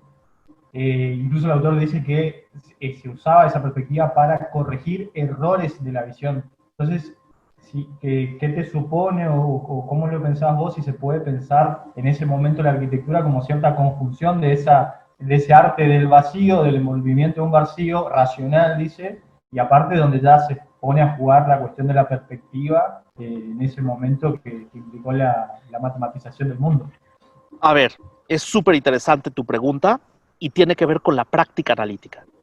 Porque, a ver, no se les debe de olvidar, o sea, uno pensaría, a ver, ¿para qué tanto despliegue conceptual? ¿Para qué tanta, en términos mexicanos, para qué tanta mamada teórica para trabajar con los pacientes, ¿no?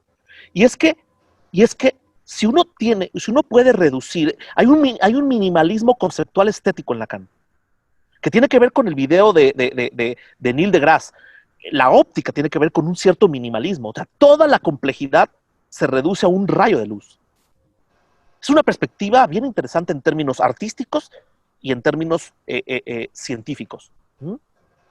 Entonces, si nosotras reducimos la cuestión a la estética de la anamorfosis, o las artes de la anamorfosis y las artes del vacío, uno puede escuchar en los pacientes todo lo que se juega con el vacío y con la anamorfosis. Incluso cómo habita cada casa. Desde que le salió una gotera, y eso le plantea una serie de cuestiones subjetivas, de las cuales habla de su sufrimiento por una gotera, puede estar vinculado con la estética del vacío y con la estética de la anamorfosis. O sea, esta cuestión del velo y de la apariencia y de que hay un más allá, o la cuestión de los semblantes en Lacan, hay una frase que me maravilla de Lacan, que cuando en la Schossfreudien, cuando dice el psicoanálisis es la ciencia de los espejismos. Lacan, no hay que perder de vista eso, Lacan planteaba que es muy hegeliano en ese punto. Las apariencias, las ficciones, los semblantes, las anamorfosis, tienen algo de verdad. Es bien interesante. Entonces, eso tiene que ver con la práctica analítica. Es decir, los pacientes se engañan y se desorientan o se orientan a partir de semblantes, de ficciones, de todo esto. Entonces, no te respondí directamente, Federico, a tu pregunta, pero quise dar algunos elementos para repensar tu pregunta. Es decir, tiene consecuencias prácticas, y sí, aunque hay un reduccionismo, este reduccionismo es orientador en términos científicos en Lacan, en términos epistemológicos, metodológicos, científicos. ¿Se entiende? Terminaría con una cosa respecto a tu pregunta, que el otro día en una plática privada con Martín, que está aquí desde Chile, les planteaba, eso es una analogía, tengan cuidado, es una analogía, pero tiene que ver con la pregunta de por qué desplegamos tantas categorías, por qué filosofía de la ciencia, por qué epistemología, por qué arte, por qué religión, por qué... Y entonces yo decía, cuando fui a visitar el Gran Colisionador de Hadrones en Ginebra, yo decía, tanto dinero, tantos doctores en física, tanto despliegue de dinero y de educación y de ciencia para que encuentren una cosa cada 2 años. Cada 2 años. Y yo le decía a Martín, nosotras las psicoanalistas tenemos más suerte, porque desplegamos teoría literaria, topología, álgebra, religión, y nosotros encontramos cosas mucho más interesantes, no cada 2 años, sino a lo mejor cada 3 meses o cada 5 meses. Y podemos hacer una intervención ahí. Entonces, en ese sentido, no nos desanimemos. Todo este despliegue de cuestiones es tan importante y científico como el acelerador de partículas y el gran colisionador de hadrones. Es una analogía.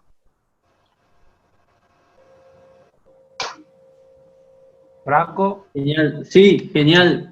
Carlos, primero también aprovecho que te desplazaste ahí a partir de la pregunta de Fede para la clínica. Primero quiero felicitarte por la presentación, la verdad que me gustó mucho. Gracias. Sobre todo la precisión de los usos de estos conceptos y los despliegues de estos conceptos que vos estás planteando, ¿no?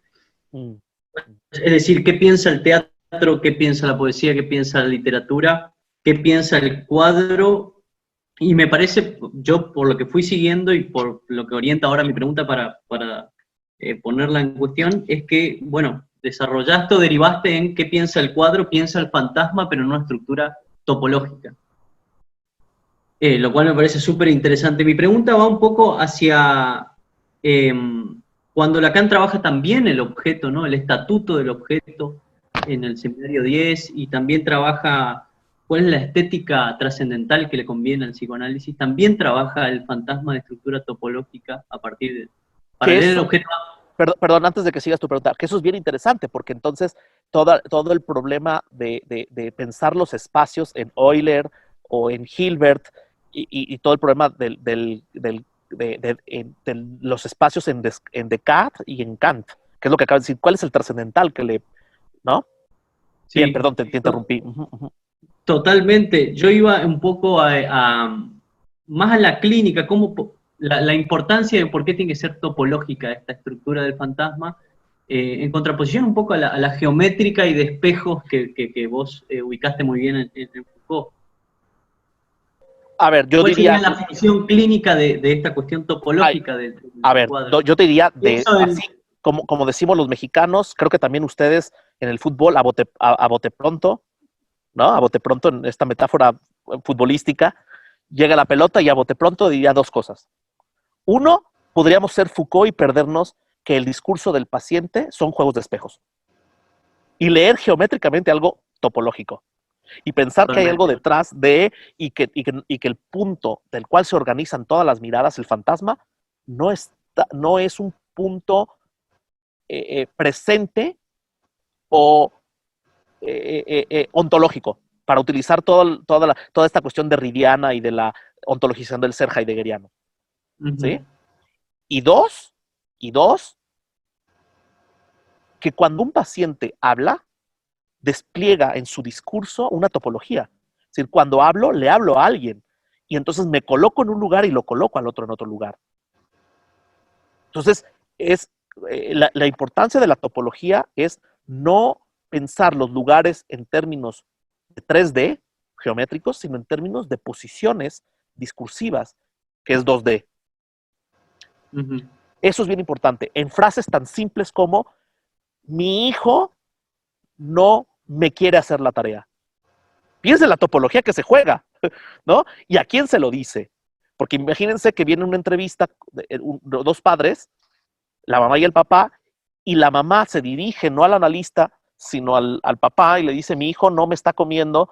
Entonces, toda la topología que se juega ahí, no me dirijo mi palabra a él, al analista, sino a él, pero además no me come. Más allá de los... Es decir, más allá del equívoco. Entonces, también hay una tensión ahí matemática poética, porque es, no me come, es, en México por lo menos, no me traga, es, no me soporta. Entonces hay un juego matemático, lenguajero muy interesante, en una tensión muy importante. Mi último punto siempre es, no sé muy bien cómo ordenarlo, pero es siempre mantener en tensión, y es lo que señalé, las matemáticas con la poesía, o el arte con la ciencia. Claro. ¿Sí? Sí, yo pensaba en esto... ¿Tú cómo lo piensas? Exacto, ¿cómo lo piensas tú? Totalmente, en este sentido, por eso fui a la referencia del seminario 10, porque entiendo que en este tipo de frases que aparecen en la clínica, aparece esta vaivén topológico entre el sujeto y el objeto. Es decir, no me come, ¿no? Casi una posición subjetiva, la milleriana, podríamos decir, y también al mismo tiempo este lugar de objeto.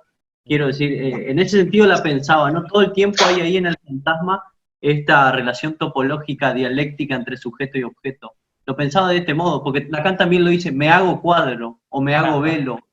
Claro, claro. Y además otra cosa, es importantísimo pensar, nuevamente, así como es importante, yo no hablo al lenguaje, sino soy hablado por él, es yo no soy el dueño de mi campo visual. Antes de yo ver, soy mirado por otros. ¿No? Es un tema importantísimo en términos topológicos discursivos. Totalmente, totalmente. Gracias. Sí, no, al contrario, gracias por tu pregunta y por las aportaciones. Ajá. Creo que Karina tiene una pregunta. Sí. Hola Carlos. Qué gusto verte. ¿Cómo estás, Carlos? Un gusto, Carlos, que te quería agradecer, me encantó tu clase y te quería preguntar primero si está disponible escrita en algún lugar, artículo, revista, o si la pensás publicar, porque realmente me gustaría poder leerlo con detenimiento. Pues me tendré que hacer el esfuerzo para publicarlo, ya lo tengo casi hecho. Mi problema, me voy a ventanear un poco, mi problema Perfecto. Sí. Mi problema es que me cuesta mucho trabajo escribir y probablemente esté vinculado con el publicar, pero... Ok, pero eso lo podemos conversar después, porque podemos hacer una publicación corta, no tiene que ser una gran publicación, podemos hacer ver alguna forma de un artículo corto. Ya, y es que estoy metido en un callejón sin salida porque por un lado me caen muy mal los youtubers, no quiero convertirme yo en un youtuber, pero tampoco publico, pero bueno, ya no voy a hablar más de eso ahora. No importa, pero lo conversamos, lo dejamos abierto. Bueno, gracias, tenía dos preguntas para hacerte. Primero, me quedé pensando en un punto que vos marcaste, la construcción de una percepción, ¿sí? Todo lo que estamos trabajando es cómo se construye la percepción. Y el punto clínico que me hizo pensar esta frase tuya fue cuando el paciente, luego de una interpretación, dice, ahora que vos lo decís, lo veo. Entonces, trabajamos con material significante del paciente de tal manera que una interpretación del analista permite ampliar el campo de lo visible y sacarlo de lo invisible, o sea, ese movimiento invisible-visible que produce la interpretación.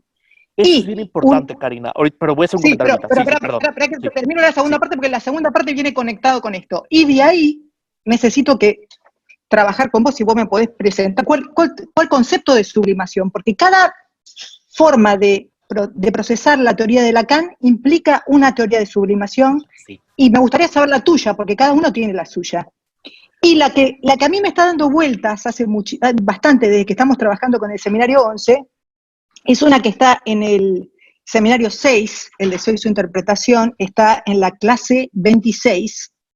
Por las dudas te doy la página de Paidós porque es muy interesante. Claro. 513 la página, pues la tengo marcada porque vuelvo y vuelvo. Es el Fíjate lo que seminario dice. más gordo de todos, pero bueno, sí, ajá. Sí, yo sé, por eso te digo la página, 513. Fíjate qué interesante, que tiene que ver con todo lo que nos contaste hoy. Fíjate lo que dice. A ver. Lacan dice, ¿qué expresa el símbolo? Yo te propongo reemplazar símbolo por cuadro. ¿Qué expresa el símbolo? Lacan dice, el cual no es la superrealidad que creen, sino todo lo contrario. En esencia, está hecho de la fractura de la realidad, de su descomposición en partes significantes. La sublimación, digo, está en la reconversión del atolladero del deseo en la materialidad significante. Qué interesante.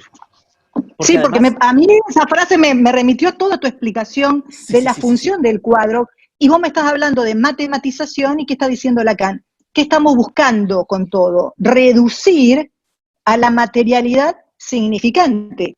Al reproducir esa reducción es cuando yo logro hacer una interpretación, y como resultado un paciente de esa reconversión del atolladero de deseo, el paciente como resultado de esa nueva estructuración de materialidad significante me dice, ahora que lo decís, lo veo.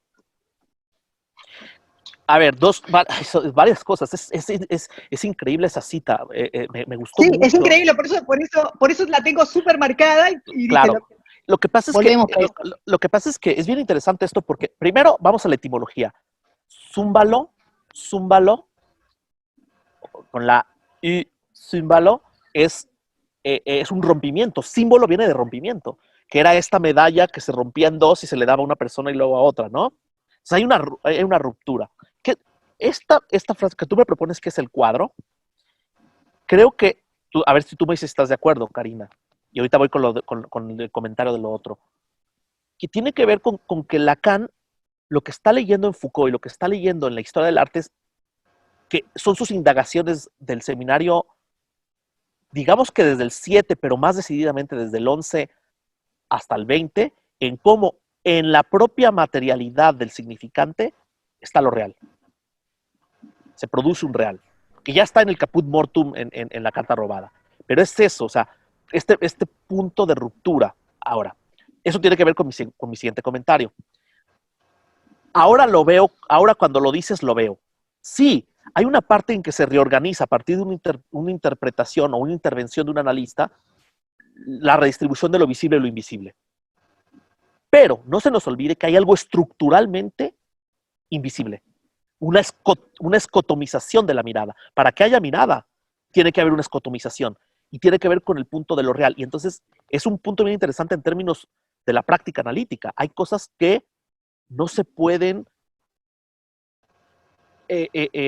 intervenir sobre ellas porque tienen que ver con un punto de caput mortum, de estructuralmente, de un real estructural. ¿Se entiende? Sí. Ahora, para pensar lo que vos me acabas de decir, nomás una cosa. Disculpa. Sí, voy. Perdón, porque para que quede muy claro, porque no quiero que quede en esta cosa como milleriana, de inefable. Tiene que ver con que cuando un paciente, cuando un analizante se encuentra con un real, tiene que ver con él. No importa que más investigue, no lo va a poder saber. Estructuralmente no lo puede saber. Que es un poco como cuando las pacientes llegan y dicen, me dejó el novio, quiero saber por qué y la intervención ahí puede ser, y si no lo sabe nunca. Es la cuestión de Dios es inconsciente. Perdón, ahora sí, Karina. El problema es que no es el concepto de real que nosotros sostenemos desde Apola, y yo personalmente tampoco. Yo trabajaría más con un concepto de real donde los tres registros están anudados, y yo te iba a proponer, a ver si se consigue ver, este cuadro, ¿lo ves? Sí. Sí, Sí, que es de la tercera. Bien, ahí yo lo pienso más por ahí, que en la medida en que vos construís simbólicamente, corres esa línea de construcción simbólica por la interpretación, vos vas modificando el campo de lo real. Es distinto que pensarlo que lo real es algo que no se va a acceder. ¿Ves? Es como si fuera lo real es lo imposible a ese momento, pero no es lo mismo a final de análisis, cambia, pero pensándolo con eso de campos, es decir, que en la medida en que las articulaciones simbólicas e imaginarias de un análisis van avanzando, esa línea de cobertura de lo simbólico va hacia lo real. O sea, nosotros tenemos un concepto bien diferente de lo real de la escuela de los foros de campo lacaniano, y te lo digo porque yo estuve en la escuela. Y es un concepto, y te propongo algo, mira, sí. Esta es una escritora brasilera, pero este librito está en español, se llama Real Simbólico Imaginario en la Enseñanza de Lacan. Lo posteaste el otro día y me interesó muchísimo. Sí, es una amiga mía, te cuento, esto es muy serio, es una investigación de 12 años. Sí. Esta investigadora se llevó 12 años solo investigando imaginario, simbólico y real en seminario por seminario. Así que te digo, a ver, aquí es Brasil, no es Apola, sí. No es otra postura, tiene la misma posición. A ver, tengo que ser muy claro también en esto. Sí. Para mí es muy importante estar en una escuela por muchas cuestiones. Por el vínculo, etcétera, etcétera. Otra cosa es que esté completamente de acuerdo o no con la forma de pensar lo real. Es decir, es muy interesante Correcto. En el seminario 22 pensar el nudo Borromeo como articulación de agujeros, y entonces es real, imaginario y simbólico simultáneamente. Que es lo Correcto. Ahí está. ¿Qué es lo que aquí? Estoy completamente de acuerdo, y en ese sentido, claro, Bien. y en ese sentido Bien. sigo las investigaciones de mi amigo Roque Farrán, que lo plantea desde ahí. No lo conozco, pero me puedes mandar esa información, me parece interesante. Bien. Sí, bien. Entonces, no significa que lo comparta. Y ya termino con esto, porque creo que ya nos pasamos del tiempo. Pero terminaré con esto. ¿Qué teoría de la sublimación? Hay una que me gusta mucho, igual es medio campechana, como decimos aquí en México, medio informal. Pero hay una inversión bien interesante que me gusta esa formulación, un poco a bote pronto, que es en Freud, es cómo la sexualidad se lleva a ser aceptada socialmente. Eso sería la sublimación en Freud. Mientras que en Lacan es como no hay objeto. No es posible ser objeto. Topológicamente no hay posibilidad de acceder al objeto. Es un recorrido, ¿no? Entonces, ¿qué es la sublimación? La sublimación es la sexualización de las cuestiones sociales. Es justamente al revés. Es decir, cuando como, hay una cuestión sexualizada. Cuando hago pintura, o cuando hago arquitectura, o cuando doy una conferencia por Zoom, hay una cuestión de sexualización de las relaciones sociales. Es bien interesante eso. ¿Por qué? Porque no hay objetos. Yo dejaría ahorita en este punto, a menos que tú quieras decir algo más. No, perfecto. Nomás que le quería agradecer y que tenemos que lograr que publiques. Lo hablamos luego en privado. Conversamos en privado ese tema. Vale. Leandro. Bueno, gracias a todos por la presentación,